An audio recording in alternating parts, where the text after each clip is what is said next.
लाडक्या बहिणींसाठी आनंदाची बातमी आहे। मे महिन्याचा हप्ता आता लवकरच जमा होणार आहे।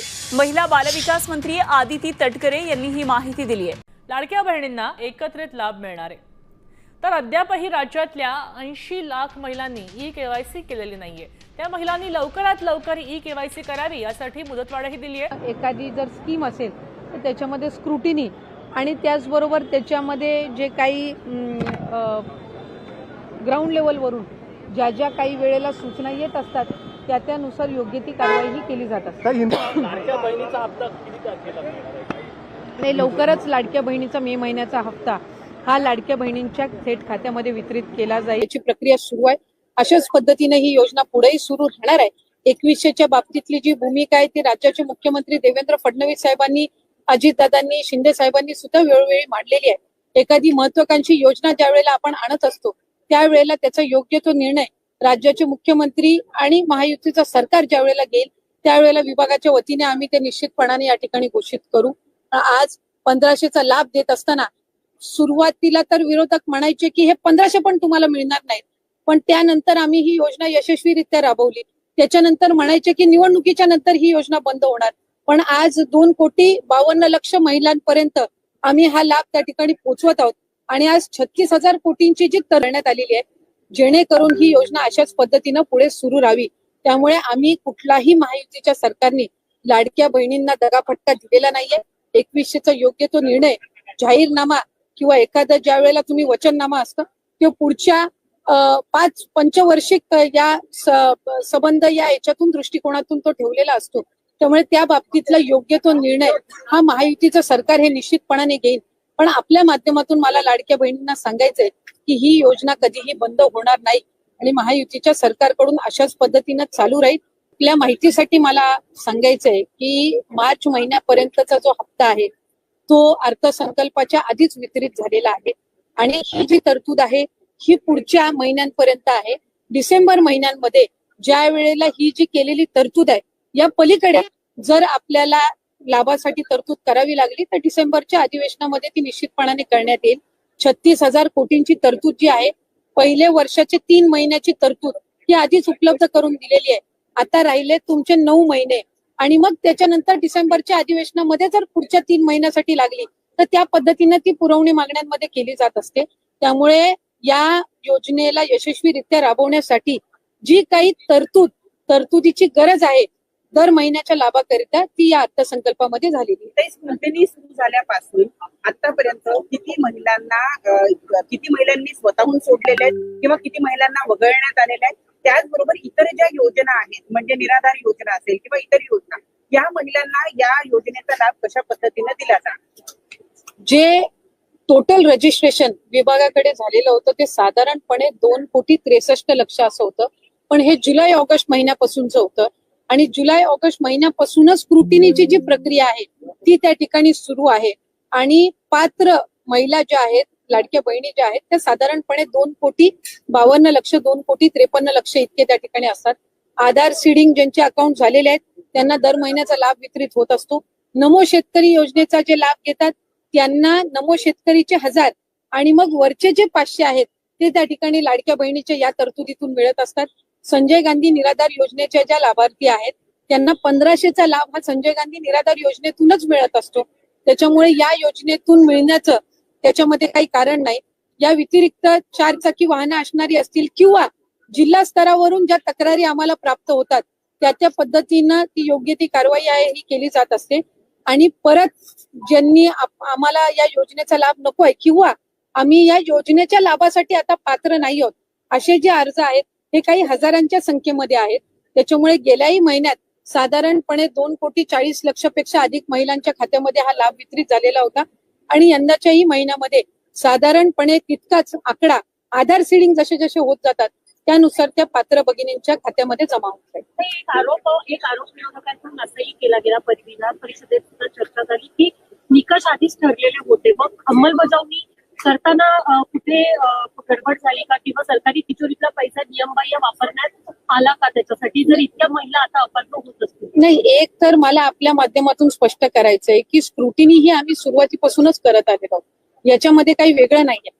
इतर विभागांचा डेटा ऍक्सेस करण्याचा अधिकार हा कुठल्याही एका विभागाला नसतो. उदाहरणार्थ महिला व बालविकास विभाग आणि आम्हाला जर कृषी विभागातल्या नमो शेतकरीचा जर डेटाचा ऍक्सेस असेल तर तो आम्ही परस्पर घेऊ शकत नाही. आम्हाला तो त्या विभागाकडूनच प्राप्त होणं हे अपेक्षित असतं. परिवहन विभागाकडून जर एखादा तुम्हाला डेटा हवा असेल तर तो तुम्हाला परिवहन विभागाकडूनच मिळेल. त्याला स्वतंत्र तो डेटा ऍक्सेस करण्याचा अधिकार हा कुठल्याही विभागाला किंवा महिला व बालविकास विभागालाही त्या ठिकाणी नसतो. त्यामुळे सुरुवातीपासून याची स्क्रुटिनी होत गेलेली आहे. मूळ 2,63,00,000पेक्षा अधिक रजिस्ट्रेशन झालेलं होतं आणि सुरुवातीपासूनच जर आपण बघितलं तर लाभार्थ्यांची संख्या ही 2,40,00,000 किंवा 2,50,00,000 2,52,00,000 इतकी राहिलेली आहे. याचा अर्थ असा की स्क्रुटिनीची प्रोसिजर सुरुवातीपासून चाललेली आहे. प्रत्येक विभागाकडनं जी आपण माहिती मागवतो त्याच्यामध्ये ऑक्टोबर, नोव्हेंबर, डिसेंबर महिना आचारसंहितेचा कालावधी होता. हा वगळता जशी जशी आमच्याकडे त्या विभागांकडनं माहिती येते त्या पद्धतीनं आम्ही ते पुढचं डीबीटी करायच्या आधी योग्य ती कारवाई असते ती करत असतो. त्यामुळे कुठल्याही पात्र जी निकषांमध्ये पात्र आहे एकही निकष न बदलता जी महिला पात्र आहे त्यांच्यावर अन्याय हा कधी या विभागाच्या किंवा महायुतीच्या सरकारकडून झालेला नाही. या काही नवीन गाईडलाईन्स नाहीये. ओरिजिनली सुद्धा या GR मध्ये नमूद करण्यात आलेल्या होत्या. KYC साधारणपणे महाडीबीटी पोर्टलवर ज्या ज्या काही स्कीम्स राबवल्या जातात त्या सगळ्यांना KYC ही प्रक्रिया फॉलो केली जात असते. साधारणपणे 91 अशा योजना आहेत ज्याच्यामध्ये KYC हे त्या ठिकाणी रुटीन ही प्रोसिजर आहे आणि तीच लाडकी बहीणमध्ये पण आहे.